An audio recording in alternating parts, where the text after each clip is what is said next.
What? तुम actual में शादी के लिए राजी हो गई हो? शकील अंकल और कीशर आंटी ने क्या कहा? पप्पा जान राजी नहीं थे, लेकिन मेरी मर्जी को अहमियत दी है उन्होंने। वैसे भी तुम जानती हो, जब तक मेरी शादी नहीं होगी तो निदा की शादी भी नहीं हो सकती। वैसे भी मेरी मर्जी होना ना होना, इन सब बातों का अब कोई फायदा नहीं है। घर में बिला वजह इस बात को लेके बहस होना, लड़ाई झगड़े होना मुझे अच्छा नहीं लगता। वैसे भी जब वो मुझे मेरे काम करने से नहीं रोक रहा तो मुझे किसी भी चीज पे इख्तिलाफ नहीं होना चाहिए। शकील अंकल वाकई बहुत अच्छे हैं। काश मेरे घर वाले भी इतने समझदार होते। मेरा मतलब है, मेरी मर्जी को अहमियत देते हैं। लेकिन शकील अंकल वाकई बहुत अच्छे इंसान हैं और बहुत अच्छे दोस्त भी हैं। इस दुनिया में अगर किसी को मेरी ख्वाहिश, मेरी पसंद का ख्याल है तो वो पप्पा जान है। उन्होंने मुझे कभी भी किसी भी चीज पे फोर्स नहीं किया। शबी, क्या हो गया? तुम कुछ बोल नहीं रही हो आज। हाँ, सुन रही हूँ, लेकिन तुमने न्यूज़ ही इतनी शॉकिंग दी है कि मुझे तो समझ ही नहीं आ रहा है। मुझे पता नहीं क्यों फैज की नीयत पे कोई शक नहीं होता। मानती हूँ उसने कुछ चीजें छुपाई मुझसे, लेकिन उसकी जगह कोई भी होता तो वो भी ऐसे ही करता।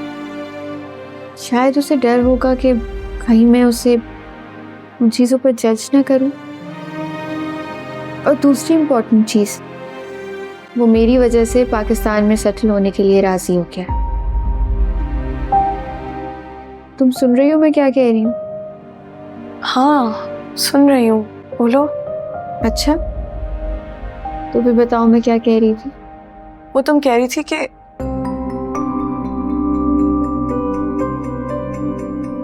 पता नहीं यार, मेरा आजकल पता नहीं मैं क्या क्या सोचती रहती हूँ, लेकिन खैर जो मैं सोच रही हूँ वो बिल्कुल ही अनइम्पोर्टेंट है। मुझे ये बताओ कि अब शादी कितने दिनों में है? क्या डेट्स डिसाइड हुई हैं?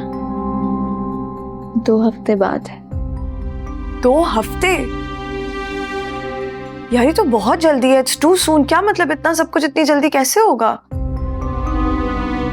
लेकिन जब सब राजी हैं तो फिर देर किस बात की? अच्छा देखो एनी, मैं तुम्हारी बात को कभी भी अपोज नहीं करूंगी, मगर तुम प्लीज एक चीज समझो कि शादी एक बहुत बड़ा फैसला है। प्लीज सोच समझ के करना, कहीं बाद में तुम्हें कोई पछतावा ना हो। तुम परेशान लग रही हो, कोई बात है क्या?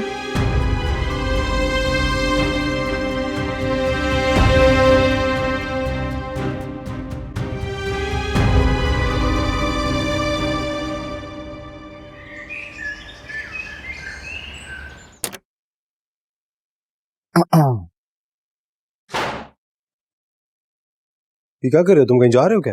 हाँ ना यार, आज आने की बात पक्की है तो सोचा तैयार हो जाऊं। बता यार, कौन सा कलर सूट करेगा मुझे? ये तबीयत ठीक है तुम्हारी? मुझे लग रहा है एनी की बात पक्की का तुम्हारे दिमाग पे असर हो गया। क्या प्लान है? प्लान तो बहुत स्ट्रांग है। एनी की शादी में किसी कीमत नहीं होने दूंगा। और दूसरी बात, ये देखो, फैजी के अमेरिका में सारे कारनामे। वाओ, इससे तो वो एक्सपोज हो जाएगा। ये एनी को क्यों नहीं दिखाया? अरे यार, एनी को मैं बता चुका हूँ, लेकिन वो ये बात मानने को तैयार ही नहीं है कि फैजी ऐसी हरकतें कर सकता है। अब हमें कुछ और सोचना पड़ेगा, कोई और सबूत जो कोई और झुटला नहीं सकता, वो फैजी भी नहीं। तुम ये मुझे क्यों दिखा रहे हो? क्योंकि तुम मेरी मदद करोगे ब्रो। कैसे? तुम फ्रांस जा रहे हो ना? फ्रांस? हाँ, तुम्हारी बिजनेस कॉन्फ्रेंस। ऐसा तो कुछ नहीं है। ऐसा ही है, तुम मेरी बात को समझ नहीं रहे। समझाओ। देखो, बात यह है कि तुम जाओगे यहाँ से फ्रांस।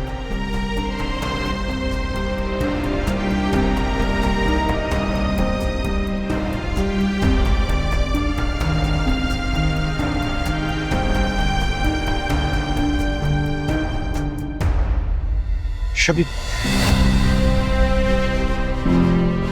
खावर, क्या हुआ है तुम्हें?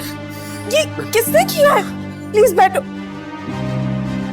ये क्या हुआ है तुम्हें? 4 करोड़ जो मेरे कंधों पे भारी थे आज जिस्म पर आ गए हैं। क्या बातें कर रहे हो? मुझे डॉक्टर को बुलाने दो। नहीं, डॉक्टर को कॉल करोगी तो पुलिस केस बन जाएगा। मैं बैंडेज खुद कर लूंगा। तुम कहीं जा रही थी? मैं तो एनी के पास जा रही थी, मैं एटलीस्ट मुझे बैंडेजेस लाने दो। नहीं, मेरे से ये बेइज्जती बर्दाश्त नहीं होगी, प्लीज। अच्छा ठीक है, मुझे अंकल से बात करने दो। आई एम श्योर उनके पास कोई ना कोई सोल्यूशन होगा। तो सिकंदर अंकल को तुम कुछ नहीं बोलोगी। मैं उन्हें मुंह दिखाने के लायक नहीं रहा। मैंने मुझसे बहुत दावे किए थे। अच्छा ठीक है, मैं सारी बातें तुम्हारी सुन रही हूँ। तुम एटलीस्ट बेड पे बैठो। प्लीज मुझे एटलीस्ट फर्स्ट एड बॉक्स लाने दो, मुझे दवाई तो लगाने दो। You not letting me call the doctor. At least please उठो। मुझे मुझे इसको बैंडेज करने दो। प्लीज तुम लेटो, आराम से जाओ, आराम से। लेटो। It's okay, आराम से। Put your legs up. It's fine. Relax. अच्छा, मैं अभी आ रही हूँ। Okay?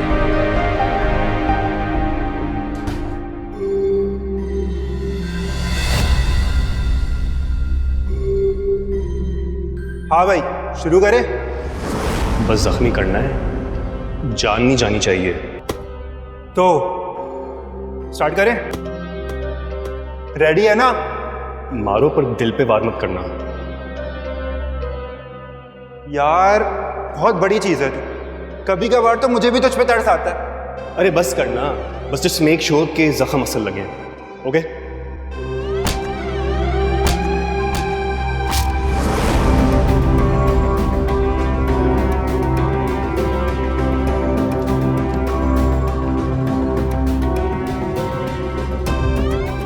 उठ के बैठो, थोड़ा बैठो।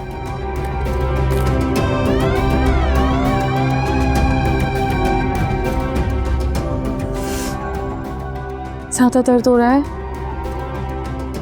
शबी, बोलो ना। कभी कभी इंसान खुद को बचाने के लिए अपने आप को भी झूठ बना देता है। क्या बातें करो, इतनी चोटें लगी हुई हैं। तुम मेरे पे भरोसा तो करती हो ना? खबर ऑफ कोर्स करती हूँ यार। रुको, ये मेडिसिन हाथ लाओ। ओ, मैं पानी तो भूल गई। अच्छा रुको, मैं पानी लेके आती हूँ।